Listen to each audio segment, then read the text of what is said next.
todas as vezes que a gente pensa em fazer uma poupança, normalmente a gente pensa no resultado de ter essa poupança, né?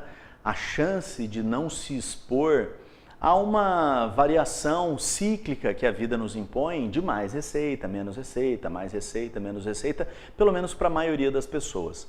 Ter uma poupança dá uma confiança maior de percorrer sonhos melhores. Eu costumo dizer que se uma pessoa não tem nenhuma poupança, não tem nenhum escape, nenhuma válvula de controle desses momentos de baixa na vida, ela tolera muito mais chefes estúpidos, né, e não preparados, casamentos infelizes, situações sociais constrangedoras, assédio de todos os tipos, porque elas se veem presas numa relação de dependência dos compromissos que elas já têm assumidos de gastos com a receita que normalmente é aquela que vai conseguir saldar esses compromissos. Então, quando você tem uma poupança, não é que você sai por aí agredindo as pessoas e ficando intolerante, de maneira nenhuma.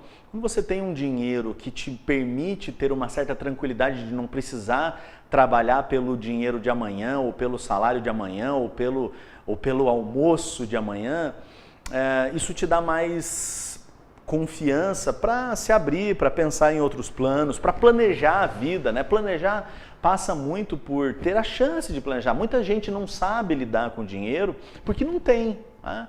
Então, ter a poupança tem uma série de implicações muito positivas.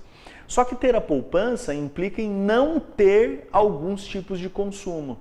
E aí, a relação entre poupança e consumo, ela implica que muitas vezes um é excludente do outro. Se eu tenho poupança, não posso ter consumo. Se eu tenho consumo, não posso ter poupança.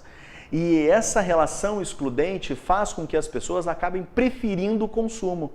Dado que o consumo não só pelos aspectos de subsistência, eu preciso comer, eu preciso viver, eu preciso isso, nada disso, né?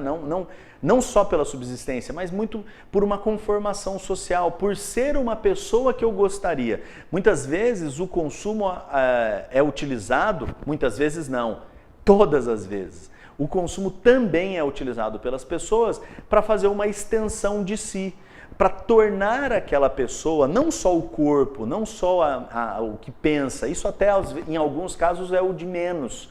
O demais é onde mora, o carro que tem, a roupa que veste, os títulos que conquistou via instrução acadêmica ou via viagens e assim sucessivamente. Então, tudo isso forma um ser humano que é uma coisa complexa. E às vezes, abrir mão de uma relação de consumo é abrir mão de se tornar a pessoa que se almeja, que se deseja, que se gostaria ser.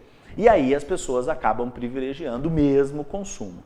Eu queria dizer que, olha, as relações de consumo elas são inescapáveis. Basta você ligar a TV e assistir lá meia hora de qualquer tipo de programa, aqui nos intervalos e nos próprios programas, e aqui no YouTube, inclusive, você vai ser bombardeado por mensagens de consumo, por seja, aconteça. Você tem percebido ultimamente que os anúncios e as propagandas, eles não falam assim, isso é legal, a característica do produto é melhor, não é pior. Não, nada disso.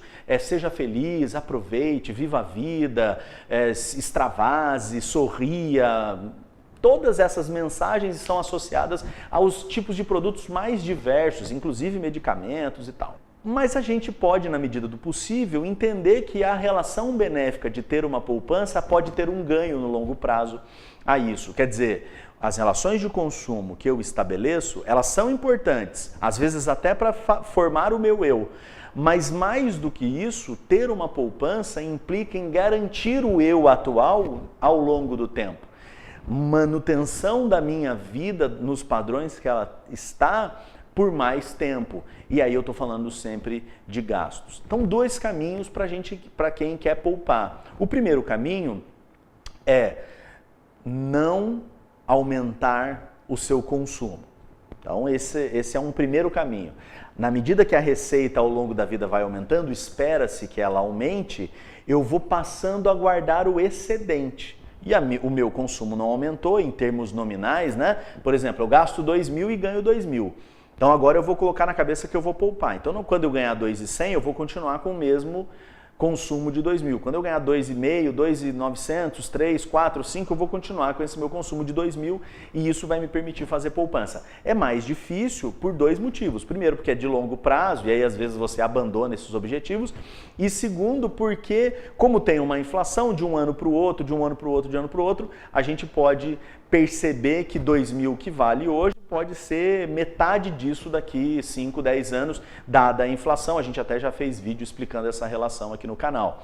Essa é uma primeira forma. A segunda forma é você tirar os consumos que são supérfluos, coisas que você de fato não precisa, não necessita.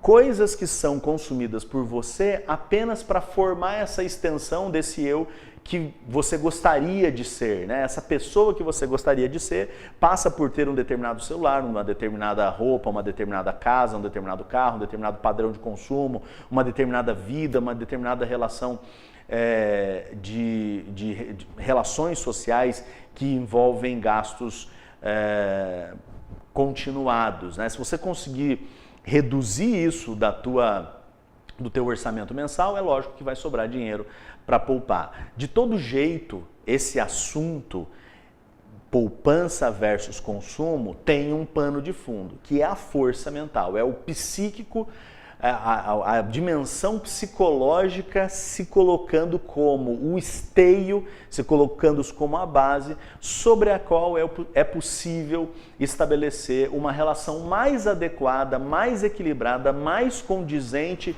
com a real situação financeira em que nós nos encontrarmos em algum momento da vida, entre o que nós vamos consumir e o que a gente vai poupar. Eu me chamo Rodrigo Bastos Monteiro, eu espero que você tenha gostado desse vídeo, eu espero que você se inscreva aqui no canal e me acompanhe em novas discussões sobre as relações de consumo e a formação de poupança. Muito obrigado, um grande abraço, até a próxima.